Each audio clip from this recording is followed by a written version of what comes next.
On this episode of Money Matters with Jim Doyle.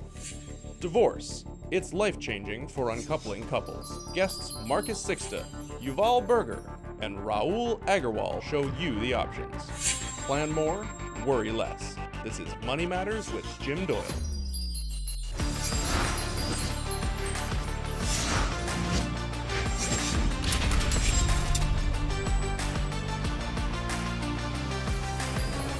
In today's show, we're talking about a different way to look at divorce.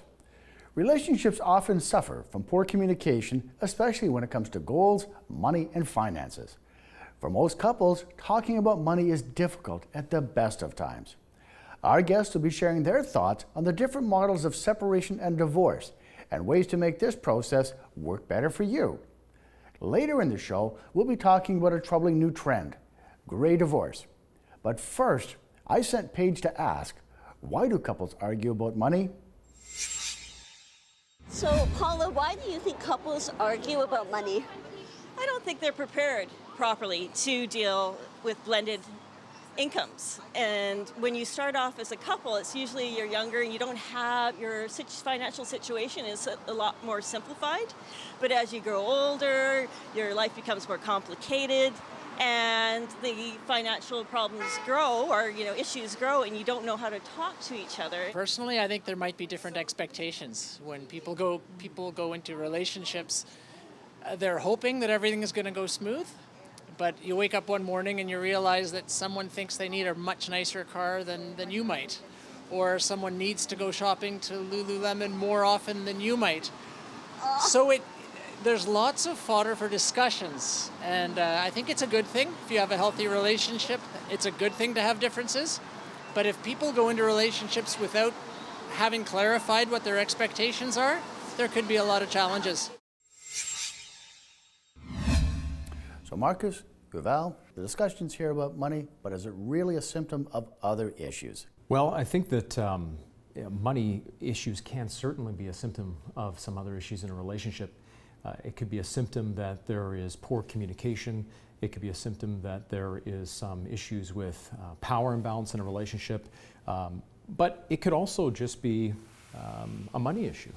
Frankly, I have seen in my experience that, as that gentleman said, sometimes people have different expectations and different ideas of what a budget is.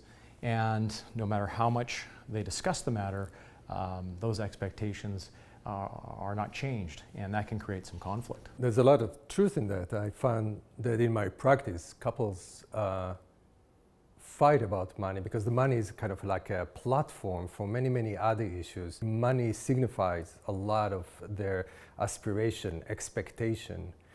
But the reason they fight about money, or one of the reasons they fight about money, is because I think most people's ideas about money are well embedded in their values. And I think there's an attempt to negotiate values. And any attempt to negotiate values in a relationship is difficult because values are not negotiable. Well, couples do fight about money, and we want to see if we can help them get through that. Listen, some good points here. We're going to be right back. It minimizes conflict. It puts the needs of families and children in the center as opposed to conflict.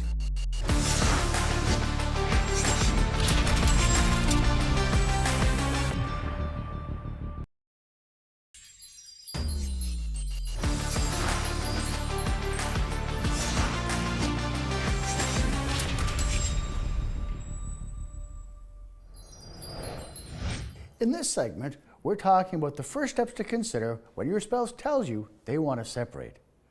Marcus, Yuval, what are those first steps? Well, one of the first things that I think that people should consider doing is trying to work the matter out. Hiring a relationship coach, a psychologist, a counselor, and trying to resolve the matter. Because I'm a divorce lawyer, and I can tell you that dealing with these types of issues just through that the family law process is difficult, and it's not the best. It's not something you should jump into.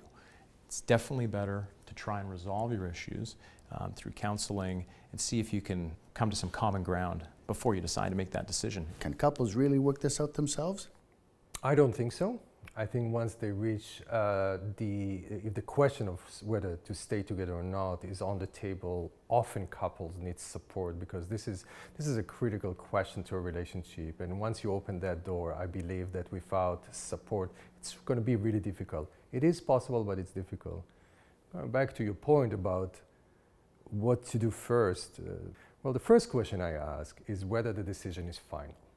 Because if it's not final, then let's see if perhaps there's other ways of supporting that relationship. Then the second choice, or the second conversation, should be, how are we going to do it? I think there's need to be a conversation about process options. How are we going to separate? And today, thank God, we have many, many options to separate. Listen, those are some wonderful points, okay? I met up with Raul Agrawal, a collaborative divorce lawyer, to tell us what collaborative divorce is and why it's a strong alternative to traditional divorce. So what is collaborative divorce? Collaborative divorce is a no-court divorce option where you and your specially trained collaborative lawyer and your spouse and his or her specially trained collaborative lawyer meet for kitchen table type discussions for anything that arose out of the breakdown of the marriage. One of the good things about the collaborative process is that the lawyers and the clients, they sign something called a participation agreement to begin the process, which basically the lawyers, by signing that, are giving their commitment to the clients that no matter what happens in this process, we as lawyers will not go to court to represent you, which can be quite lucrative for lawyers. Now, it's been said that collaborative divorce can be a superior alternative to traditional divorce. Mm-hmm. Yeah, absolutely. The collaborative process has a built-in team approach in it. It minimizes conflict. It puts the needs of families and children in the center as opposed to conflict. It has experts that you can involve in for children-related issues, for finance-related issues, a specially trained expert like you for finances, a child psychologist, a divorce coach. All these experts can be part of the collaborative team. Marcus, Yuval, who else should be on your divorce team? I think it's important to have on the divorce team, we need to have the two lawyers, definitely. We would like to have a financial support, a financial neutral, like yourself, Jim, who's going to provide like a financial picture. It's really helpful to have divorce coaches on the team. Those individuals support the couples in completing a parenting plan, a comprehensive parenting plan. Now, I got to ask you, divorce coach, what's that about? Well, divorce coach, really, those are mental health professionals, licensed mental health professionals, certified to work as mental health professionals here. They provide the emotional support for each party. They provide the soothing and the security that people who go through this really difficult time in their life. We know that divorce, although it's a legal matter, primarily it's an emotional issue. There's a breakdown of your relationship. Most people would really, really appreciate having somebody supporting them and supporting and guiding them through that process, in addition to the lawyer. I definitely hear you on that one, okay? Now let's go back to Paige to ask, why is it hard for couples to talk about money and finances? Why do you think it's hard for couples to talk about money? I think it's related to fear. So I think it's difficult for couples to connect and talk about these tough things, money being one of them, because of the fear that they may interrupt the comfort of the relationship. It makes people feel unsafe. Depending on where they've come from, I think sometimes people can't or don't want to talk about money.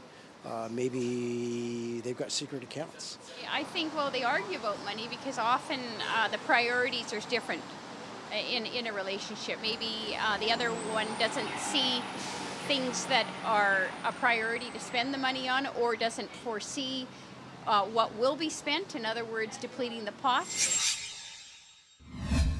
Marcus, Yuval, I love what I've seen here, okay? What are your thoughts on what you're hearing? I think those are all really good points. I think that I would add that sometimes couples don't talk about money for other reasons, like There may be cultural reasons why people don't talk about money. I know in my own family, for example, I don't think my parents ever really talked about money. They certainly didn't talk about money with me. Yeah. And their parents also didn't really talk about money. At least my grandfather, I don't think, really talked about money with my grandmother. So I think it depends on the family. I think it depends on your cultural background. I think it also can depend on the different power dynamics in a relationship as well. What do you do when people get stuck? Well, if they have, if they get stuck, well, first I suggest if they get stuck and the conversation just repeats itself and it kind of goes in loop, then I suggest ask for help. Facilitator, trained facilitator can help a couple to have that kind of difficult conversation. So listen, I love the idea here of getting some help. Unfortunately, we have to take a break here. We're going to be right back. My vote is it's easier to divorce later in life because we've been there before. A lot of us who our age has not had a few relationships.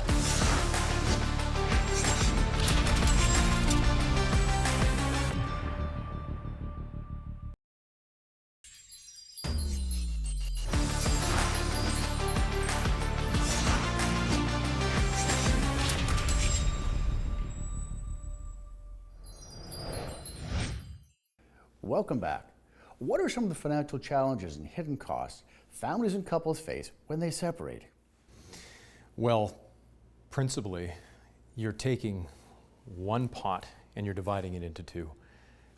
You have to create two separate households, sometimes with the same, well, generally with the same level of income and the same level of assets. There's also obviously the need for both parties to start paying for rent or their mortgage. But aside from that, the assets themselves are going to be divided up. Now, are couples naturally thinking this way, or do they need a bit of help?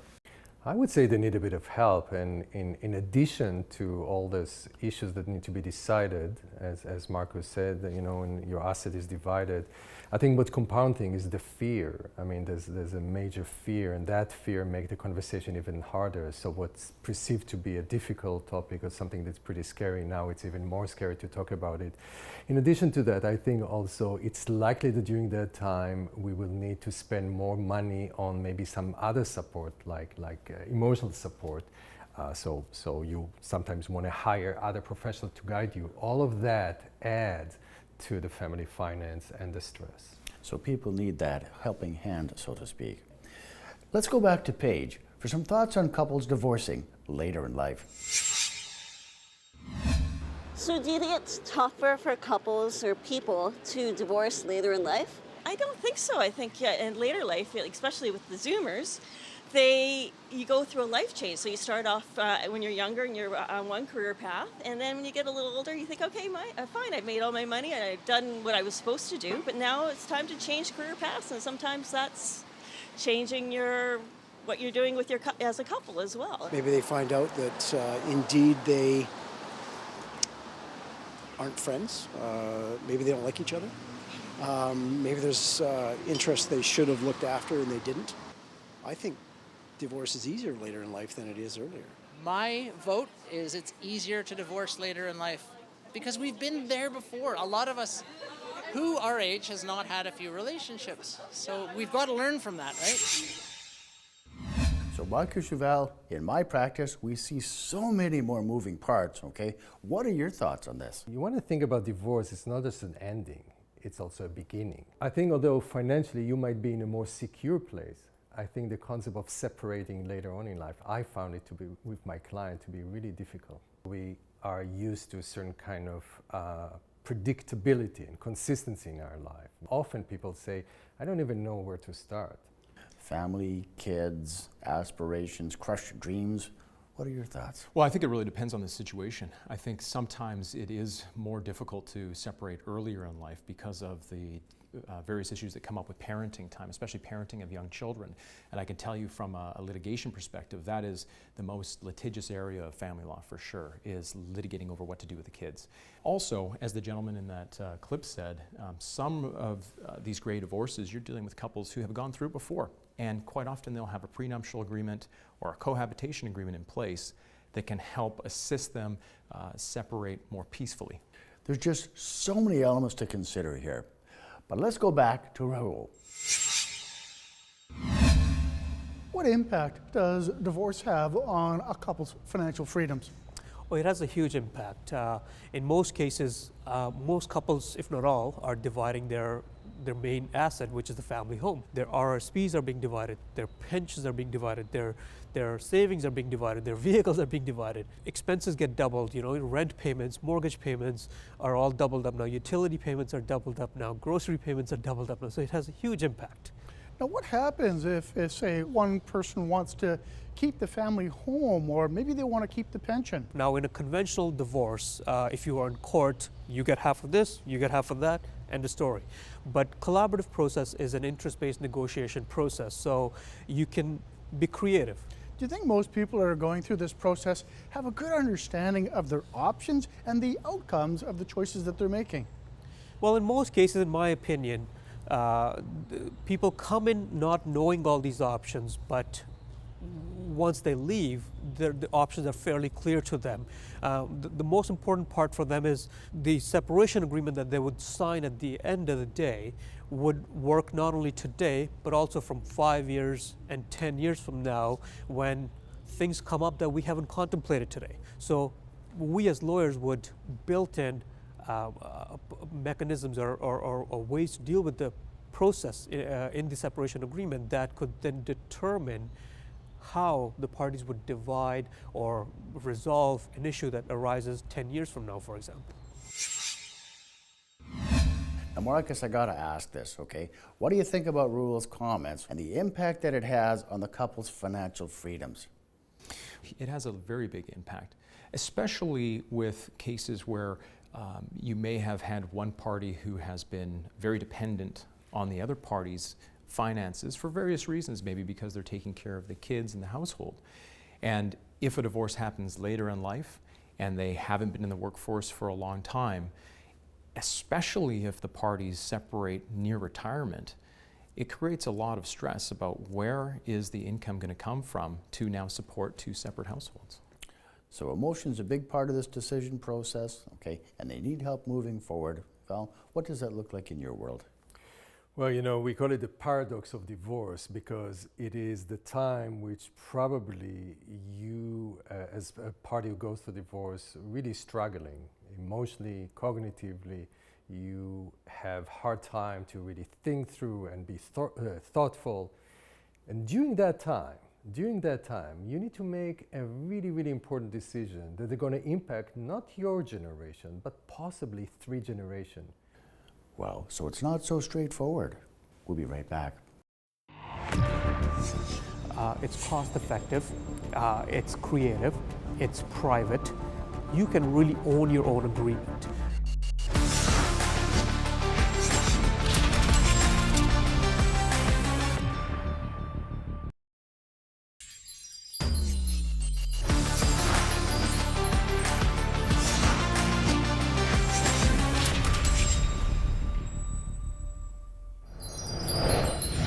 It's now time to get our panel's final thoughts on choosing your divorce style and building a divorce team. Marcus, what's your thoughts on what you've seen? Every family has different needs, and so I think it's important to know what your options are. We've heard a lot about collaborative, and collaborative is a fantastic option for many people.